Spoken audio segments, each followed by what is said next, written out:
Bien-aimés dans le Seigneur, que la grâce de notre Seigneur Jésus-Christ, son amour et sa paix vous soient donnés abondamment aujourd'hui. Amen. Prions le Seigneur. Père, tu connais nos besoins et tu veux nous accorder ta bénédiction en abondance aujourd'hui. Parce que tu nous as donné le goût de faire de toi nos délices. Tu vas exactement nous accorder ce que nos cœurs désirent. Nous recommandons nos vies et nos sorts à l'Éternel. Et nous mettons en toi toute notre confiance. Et nous savons que tu vas agir. Tu vas non seulement nous parler, mais agir dans nos vies. Maintenant, au nom de Jésus. Amen. Bien-aimés dans le Seigneur, j'ai un message que le Seigneur m'a mis à cœur pendant cette période où nous nous préparons à la fête de la Pentecôte. Parce que depuis la résurrection de Jésus et jusqu'à son ascension et après son ascension, les disciples qui l'entouraient se préparaient à cet grand événement de la Pentecôte, qui est une fête juive qui existe jusqu'à maintenant. La grande fête de la Pentecôte, c'est ce qu'on appelle la fête de la moisson chez les Juifs, qui est aussi pour eux la fête de la Torah. Ils disent que c'est le jour où la Torah est descendue du mont de Sinaï à travers le feu de Dieu. Bien-aimés, pour mieux nous préparer à cette fête et demeurer dans cette atmosphère de la Pentecôte, le Seigneur m'a mis à cœur de nous prêcher, de partager avec vous cette parole. Le Saint-Esprit est en action. Amen. Quand vous regardez la Bible, le Saint-Esprit est en action depuis la création. Nous allons le voir dans Genèse 1-2. Il est en action. Et il est en action jusqu'à la fin des temps. Vous allez voir dans Apocalypse 22 au verset 17. Il dit, et l'Esprit et l'épouse disent, viens, Seigneur. Encore, l'Esprit Saint est en action depuis la création jusqu'à la parousie. Et si j'avais le temps, je vous démontrerais qu'il était en action même à la création de la nation d'Israël. Le Saint-Esprit.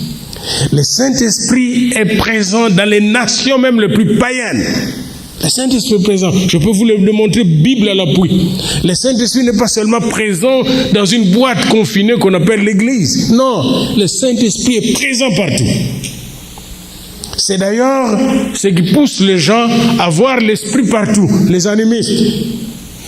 Enfin, quand ils disent l'Esprit partout, ils ne sont pas totalement en erreur. Mais leur erreur, c'est d'adorer la nature au lieu de chercher le Seigneur. Mais le Saint-Esprit est partout. Alors, pourquoi nous voulons voir le Saint-Esprit présent partout et en action?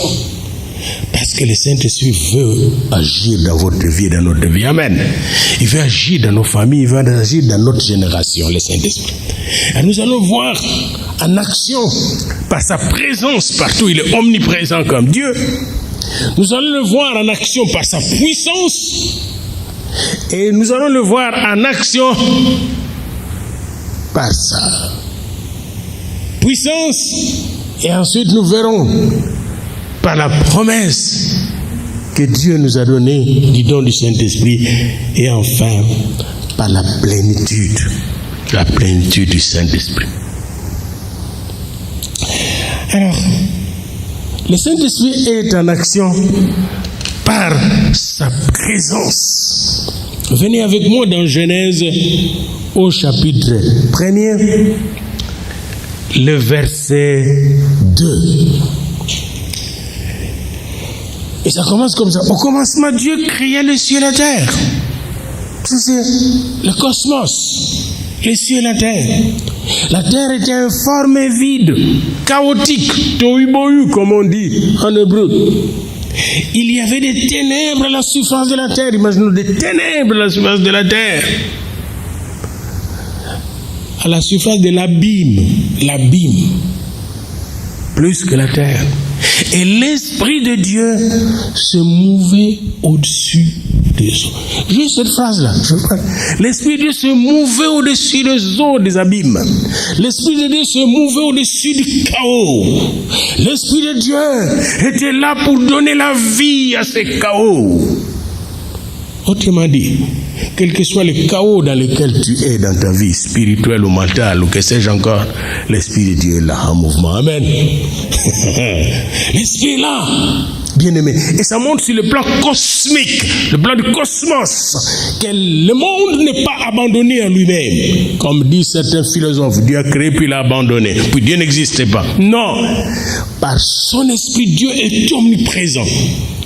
L'Esprit est au-dessus du chaos, quelles que soient les ténèbres dans lesquelles tu es. C'est pourquoi le pécheur que j'étais suis sauvé aujourd'hui, parce que dans mes chaos, dans mes ténèbres, la lumière est venue. Amen. Et je sais que justement, ça nous indique exactement. Toutes les lois de l'univers que vous voyez, comment l'univers fonctionne, les planètes ne se cognent pas, etc., c'est l'Esprit qui est derrière. L'Esprit de Dieu. Dieu, par son Esprit, dirige tout, gère tout, contrôle tout. Parce qu'à travers son esprit, il y a des anges, des myriades et des myriades d'anges, quand vous entendez ça. Donc, l'esprit de la création était présent. Et encore aujourd'hui, l'esprit de la création. Dernièrement, je pensais à ma famille qui reste au Congo. Puis le Saint-Esprit m'a dit, mais pauvre petit Daniel, je suis là. Je suis dans ton village, je suis dans tes villes, je suis dans la maison de ta sœur, de tes deux sœurs, je suis là. Ne t'inquiète même pas. Le Saint-Esprit est partout. C'est ce qui nous indique. Ça, le Seigneur m'a donné un autre verset dans lequel nous voyons le Saint-Esprit, la présence du Saint-Esprit dans Genèse 6, au verset 3. Genèse 6, le verset 3. Alors l'Éternel dit, mon esprit ne restera pas toujours dans l'homme, car l'homme n'est que chair, et ses jours seront de 120 ans. Bien-aimés dans le Seigneur, c'est facile de dire, le Saint-Esprit partout dans le monde. Mais on oublie que dès la création, l'Esprit de Dieu était dans l'homme. Dieu a soufflé son esprit dans l'homme, non seulement l'âme. Parce que quand tu quittes le monde, les véhicules qui amènent ton âme, c'est l'esprit. L'esprit est le véhicule. C'est pourquoi nous devons nous occuper vraiment de l'esprit, parce que c'est lui qui va nous amener à la destination selon notre préparation. L'Esprit de Dieu, il est là dans l'homme. Alors, au temps de Noé, l'homme est tombé dans le péché et Dieu a dit, mon esprit ne restera pas toujours dans l'homme. Je vais quitter l'homme. C'est à ce moment-là que s'est posé le problème du grand vide que nous sentons, qu'on appelle en philosophie la déréliction ou l'abandon. L'homme a un sentiment d'abandon, de solitude, parce que ce vide a été créé par le péché. Quand le péché est arrivé, la première chose qui nous est arrivée, c'était l'esprit nous a quittés. Comme dans le cas de Saul, lorsque l'Esprit de Dieu l'a quitté. C'est pourquoi la Bible nous dit de ne pas attrister le Saint-Esprit. Il ne faut pas que l'Esprit nous quitte. Alors, Dieu a créé l'homme et lui a donné son esprit de la création. Troisièmement, j'avais dit que l'Esprit est là dans la création, il est là dans l'homme, mais quelque chose que j'ai découvert en méditant la parole, la présence et l'activité du Saint-Esprit, est là dans les nations. Je ne parle pas encore d'Israël. Israël n'existe pas encore. L'Esprit agit dans les nations. Je vais vous le démontrer. Dans Genèse au chapitre 41, verset 38, Joseph est dans une nation, la première nation organisée, le premier empire du monde, l'Égypte. Et cette nation est en proie à la famine. Bientôt la famine va arriver. Dans 7 ans, il y aura une grande famine. 7 ans avant cette famine, Dieu parle à Pharaon. L'Esprit de Dieu parle à Pharaon. Autrement dit, aucune nation n'est abandonnée par l'Esprit. L'Esprit est non seulement dans la création, l'Esprit agit non seulement dans chaque individu, mais l'Esprit agit aussi dans chaque nation, même les nations les plus païennes. Et d'ailleurs, c'est bien étudié aujourd'hui en missiologie, la science des missions. On appelle cela la pré-évangélisation. Avant que vous n'allez évangéliser, l'Esprit vous a déjà précédé. Eh bien, avant que Joseph ne parlât à Pharaon, Pharaon avait déjà reçu la vision. La même chose chez Daniel. Avant que Daniel ne parle à Nabuchodonosor, Nabuchodonosor avait déjà reçu la vision et qu'il a oublié. Et là, un prédicateur est arrivé. La même chose chez Corneille. Avant que Pierre n'arrive chez Corneille dans Acte 10, l'Esprit est déjà arrivé. L'Esprit arrive avant nous, parce qu'il est partout. Alors, dans cette nation, il y avait la famine qui menaçait d'arriver. Dans 7 ans, il se révèle à Pharaon, mais Pharaon n'arrive pas à expliquer la chose. Comme aujourd'hui, beaucoup de chefs d'État n'arrivent pas à s'expliquer tout ce qui se passe dans le monde. Ils sont en crise. Ils ont peur de l'avenir. Et là, Joseph était en prison. Bien-aimé, quel que soit l'état dans lequel vous êtes, ne vous lamentez pas. Joseph était en prison. Puis là, en prison, il voit les gardes-corps de Pharaon qui arrivent, qui viennent dire, faites sortir le prisonnier, on a besoin de lui au palais royal. Il y avait un prisonnier, les chansons du roi, qu'il a fait sortir de là et qui a dit au Pharaon les grands miracles qu'ils ont vécu avec son ami le panetier dans la prison. Comment cet homme a interprété leurs rêves, leurs songes. Quel que soit l'état dans lequel vous êtes, Dieu va vous faire sortir de votre problème. Amen. Et là, Joseph sort de son problème de la prison. Et il arrive là pour faire sortir Pharaon aussi d'une autre forme de prison. Ça prend un prisonnier libéré pour faire sortir un autre prisonnier qui est encore en prison. Amen.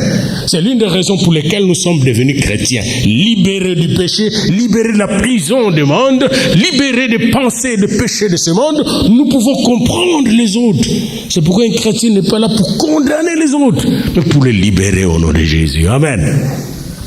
Pharaon arrive au palais royal. Et Joseph plutôt arrive au palais pharaonique. Pharaon, le roi des rois, il était roi d'un grand empire en ce moment-là. C'était plus que les États-Unis, bien aimé. Souvent, on me montre des petits dessins d'Égypte, je dis, ils ne comprennent rien, ces gens-là. C'était des civilisations très hautes. Les morts même ne pourrissaient pas là-bas. On les gardait pendant longtemps. Ils avaient la médecine pour bien garder même les morts. Il n'y en a pas bon aujourd'hui ici. Vous voyez, c'était des gens qui étaient assez civilisés. La mathématique est née là-bas. La philosophie est née en cette Égypte-là. C'est des gens intelligents, bien-aimés. Tous les calculs que vous faisiez, c'est né là-bas. La géométrie, la trigonométrie, c'est là que Thalès, Pythagore sont allés étudier là-bas. Platon est allé là-bas étudier. Mais ces gens-là étaient incapables de savoir que la famine va arriver. Dieu le savait, l'Esprit de Dieu le savait. Ils étaient incapables de comprendre et d'interpréter le songe prophétique. Il fallait un homme de Dieu.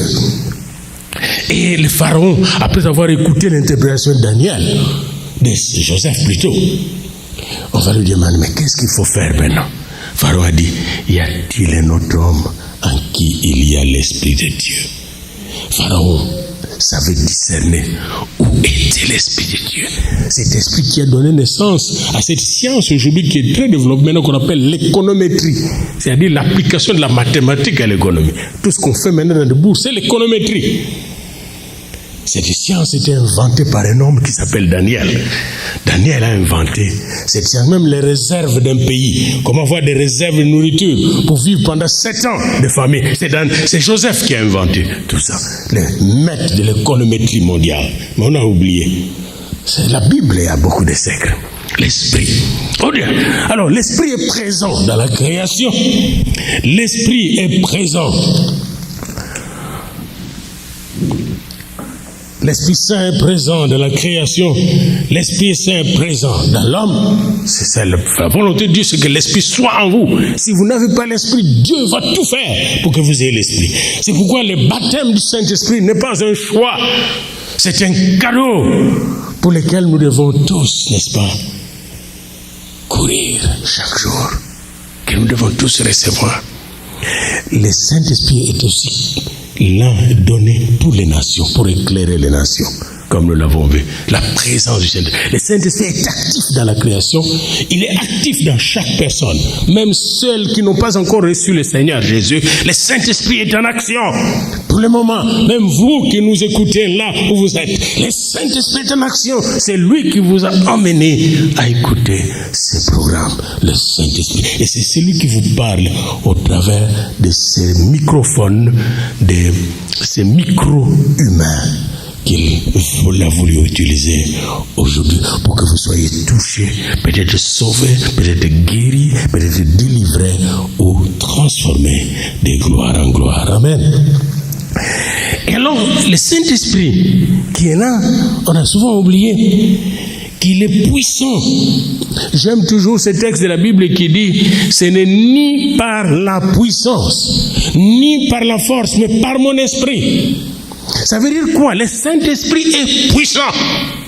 Et moi, je retrouvais la puissance du Saint-Esprit dans le texte de Luc 1:35.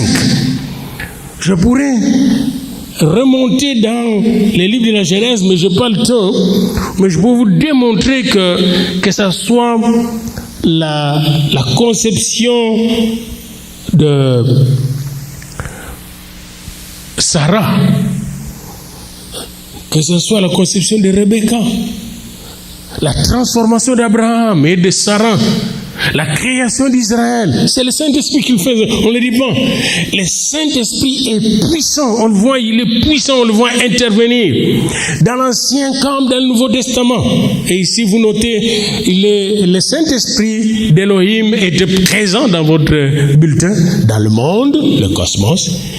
Il était présent dans l'humain avant le déluge. Il était présent dans la nation, exemple de Joseph en Égypte. Deuxièmement, la puissance de l'Esprit s'est manifestée dans l'Ancienne Alliance et même avant l'Ancienne Alliance, dans la création, parce que la création vient de l'Esprit, et dans la Nouvelle Alliance. C'est le deuxième point. La puissance de l'Esprit s'est manifestée dans l'Ancienne Alliance et la Nouvelle Alliance.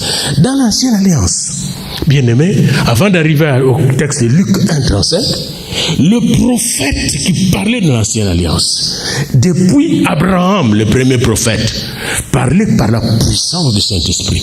Vous voyez même Abraham qui contamine dans Genèse 24 son serviteur de cette puissance. Il y a un impact lorsqu'elle va faire le choix de Rebecca. Elle va le faire prophétiquement dans la prière. Et là où il y a la prière, il y a le Saint-Esprit. Mais je pourrais vous parler d'Élie et d'Élisée. Vous voyez la puissance du Saint-Esprit agir dans la vie d'Élie et d'Élisée.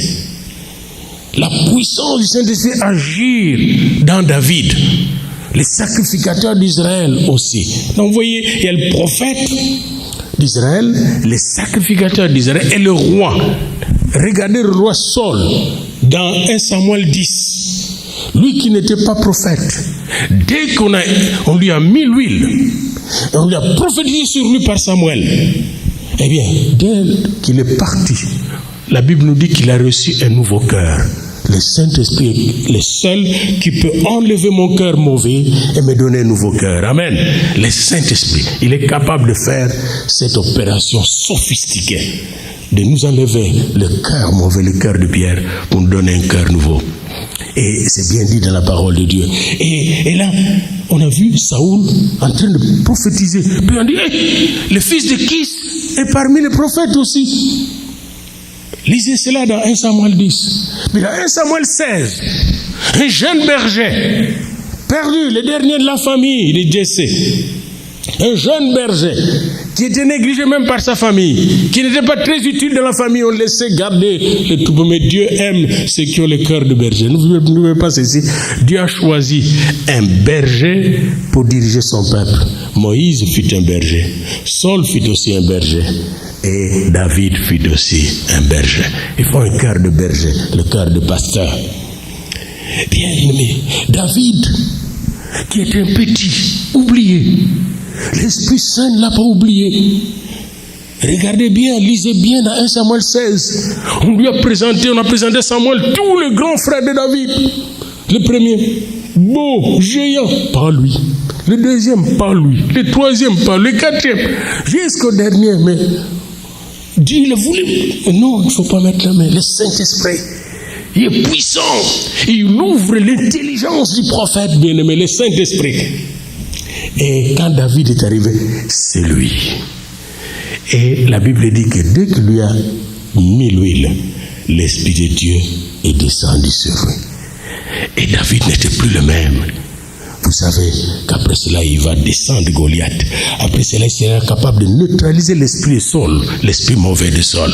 Quand le Saint-Esprit a de la puissance. Venez maintenant dans mon texte de Luc 1:35. Je vous avais promis ce texte-là. Pendant que, avant de vous parler de tous les autres prophètes, sacrificateurs de l'Ancien Testament, j'aurais dû vous parler de Josué, comment Moïse lui a imposé les mains, puis il était rempli du Saint-Esprit, devenu puissant, fort. Josué. Et la Bible dit clairement dans Deutéronome 34 qu'il était fort, puissant, sage, parce que Moïse lui avait imposé les mains.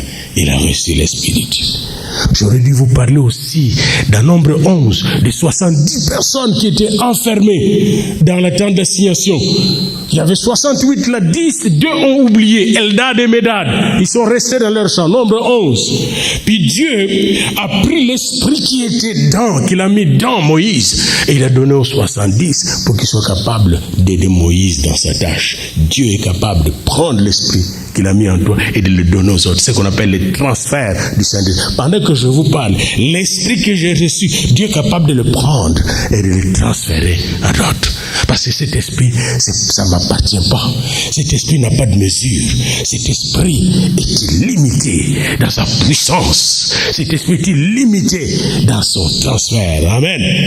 Eh bien, quand on arrive dans Luc 1:35, il se passe un problème dans Luc 1. Élisabeth venait d'être engrossée par le Seigneur lui-même aussi, qui a utilisé évidemment Zacharie. Et là, le Seigneur doit, après avoir préparé le précurseur, doit préparer maintenant la maman qui doit mettre au monde, qui va mettre au monde son fils Jésus. Et l'ange Gabriel, le même qui est allé visiter Zacharie, s'est rendu chez Marie. Et là, Marie voit l'ange qui lui arrive et lui dit le salut avec beaucoup de politesse, salutation royale. Et là, après, lui annonce la révélation qu'elle va mettre au monde, elle va concevoir et mettre au monde le Fils béni de Dieu. Et alors Marie lui pose la question, comment ça va se faire? Et la Bible nous dit, l'ange lui répondit, c'est le verset 35, l'ange lui répondit, le Saint-Esprit viendra sur toi. Amen. Le Saint-Esprit viendra sur toi. Et la puissance du Très-Haut, El Elyon, te couvrira. Le Très-Haut qui est sans limite, le Très-Haut qui est tout puissant, sa puissance te couvrira de son ombre, l'ombre du Tout-Puissant. C'est pourquoi le Saint-Enfant qui naîtra de toi sera appelé Fils de Dieu. Bien-aimé, quand le Saint-Esprit arrive quelque part, Dieu arrive littéralement là-bas. Comme dans le livre de Juges, vous allez le voir dans Juges 6:34, dans Juges 3, etc. Othniel, Gédéon, Déborah étaient couverts par le Saint-Esprit. C'est pourquoi dans le livre de Zacharie, on dit, ce n'est ni par la puissance, ni par la force, mais par mon esprit, dit le Seigneur. Dans Acte 9, 17, on voit Ananias, un serviteur de Dieu, qui va imposer les mains à Paul, qui avait les yeux déjà fermés, aveuglé par la puissance des lumières qu'il a rencontrées, de la lumière qu'il a rencontrée sur le chemin de Damas. Mais quand il lui a imposé les mains, pouf, les yeux s'ouvrirent, le Saint-Esprit descendit sur lui. Eh bien, la Vierge Marie, qui était toute vierge, qui ne connaissait pas d'homme, le Saint-Esprit est venu sur elle. Et l'ombre du Tout-Puissant, l'ombre qui donne la vie, l'ombre qui fait des miracles, qui transgresse même les lois de la nature, l'ombre du Créateur, l'ombre de celui qui n'a pas de limite, l'a couvert. Bien-aimé, cette ombre peut vous couvrir encore maintenant dans vos incapacités et dans vos limites. Cette ombre du Tout-Puissant est là par l'Esprit. Amen. Tous nous avons besoin.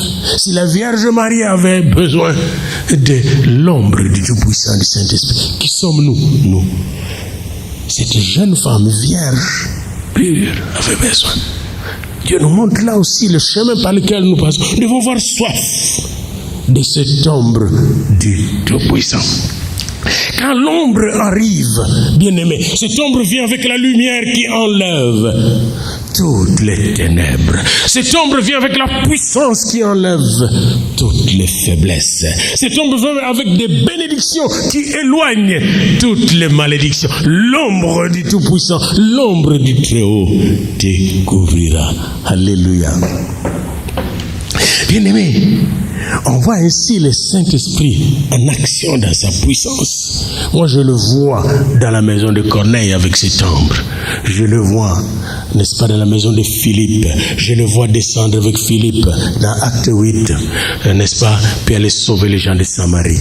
Je le vois dans l'église d'Antioche dans Acte 13. Le Saint-Esprit est une promesse très importante, le don du Saint-Esprit. Et cette promesse a été faite, cette promesse du Saint-Esprit a été faite d'abord et avant tout à Israël. Quand vous lisez dans Ézéchiel 36, 26, 28, cette promesse a été faite à Israël. Je répandrai sur vous un esprit nouveau. Je vous donnerai un cœur nouveau. Je répandrai sur vous mon esprit. Israël que vous voyez est dans la promesse. Et attend cette promesse jusqu'à présent. Même le fait que les Israélites, hier encore avant-hier, nous avons vu à la télévision des Israélites qui rentrent de la Russie encore, en grand nombre, qui retournent. Ils sont en train de se préparer. Il est ça pour un grand réveil où Dieu va changer cette nation pour accueillir un jour le Messie. Alléluia. C'est une promesse qui est là encore. Deuxième promesse qu'il a faite dans Joël 2, 28. Ça, c'est d'abord pour toute chair. Mais avant que ça arrive à toute chair, c'est arrivé d'abord à ses disciples, les 120 qui étaient dans la chambre. Alors on peut dire Israël, les disciples de Jésus. Quand vous remplissez, vous complétez votre bulletin, parce que nous devons compléter le vide. La promesse a été faite à Israël, à tous les disciples de Jésus.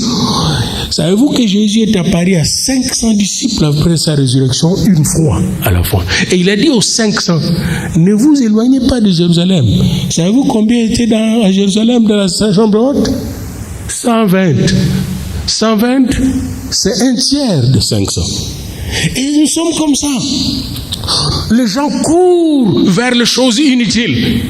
Ils ont très peu de temps avec le Seigneur, bien-aimés. Et moi, j'ai commencé à voir ces idées. Combien de temps je passe avec le Seigneur? Savez-vous, où serons-nous dans 300 millions d'années? Tout ce que nous faisons ici, bien-aimés, c'est la quincaillerie. Il n'y a pas longtemps, Pasteur Michel nous parlait de tout ce que son père, sa mère avaient laissé. Et comment ça s'est terminé finalement, la grande partie était envoyée à l'armée du salut. Bien-aimé le Seigneur, c'est beau de nous habiller. C'est beau de travailler dur. C'est beau d'avoir de belles maisons. Mais est-ce que nous nous préparons pour la maison éternelle? Voyez. Les 500 ont vu Jésus ressuscité. Puis je suis sûr que la plupart sont allés pour témoigner. Nous l'avons vu. Mais ils n'ont pas attendu là où ils avaient rendez-vous avec le Saint-Esprit. Bien aimé, pendant cette période, vous avez rendez-vous avec le Saint-Esprit chaque année. Dans cette partie qui nous sépare de la Pâque à la Pentecôte, nous avons rendez-vous au Saint-Esprit. Dieu veut nous remplir de son Esprit Saint. Cette promesse est pour vous, pour vos enfants, pour vos familles. Nos familles ne peuvent pas être sauvées par des chrétiens qui ne sont pas remplis du Saint-Esprit. Le monde qui est dans le désert et dans la souffrance que vous voyez ne peut pas être touché par des chrétiens qui ne sont pas remplis du Saint-Esprit. Laissez-moi vous dire une chose. Je vais vous montrer que le diable a peur du Saint-Esprit en vous. Quand vous lisez Matthieu 12, et vous allez rester là, Matthieu 12, vous commencez à partir de 26 jusqu'à 28. Vous allez voir, Jésus chassait les démons, et puis on lui a dit, mais vous chassez les démons par Belzéboul, le prince des démons, dans Matthieu 12. Jésus dit non. Si je chasse les démons par les démons, alors le royaume de Satan est divisé. Mais moi, je chasse les démons par le Saint-Esprit, l'Esprit de Dieu. Amen. Autrement dit, là où il y a l'Esprit de Dieu, les démons s'enfuient. Les démons disparaissent. Les démons ne peuvent pas résister là où le Saint-Esprit descend et règne. C'est l'une des raisons pour lesquelles la promesse du Saint-Esprit n'est pas prise au sérieux par beaucoup de gens. Et je vis même à la faculté de théologie, parce que j'ai enseigné à notre faculté de théologie protestante et catholique chez nous. Puis je vis des gens devenus pasteurs, prêtres, puis je posais la question, avez-vous reçu le Saint-Esprit? Ils ne comprennent rien. Ils ne comprenaient pas. Ils faisaient des cours de pneumatologie. Vous connaissez la pneumatologie?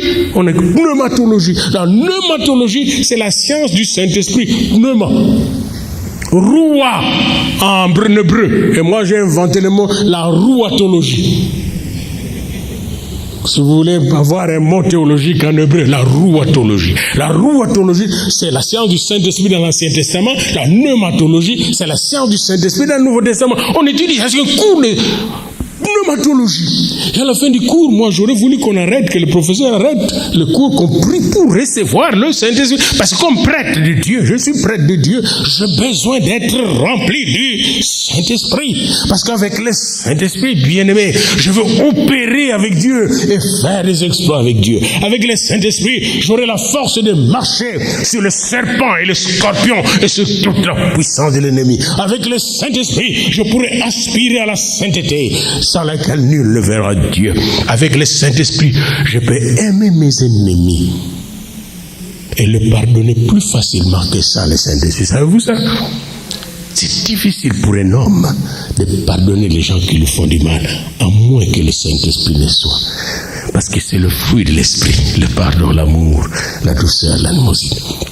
La promesse, quand vous allez dans Acte 2, cette promesse a été donnée pour nous et pour nos enfants. Dans les derniers jours, je répandrai de mon esprit sur toute chair. Oh.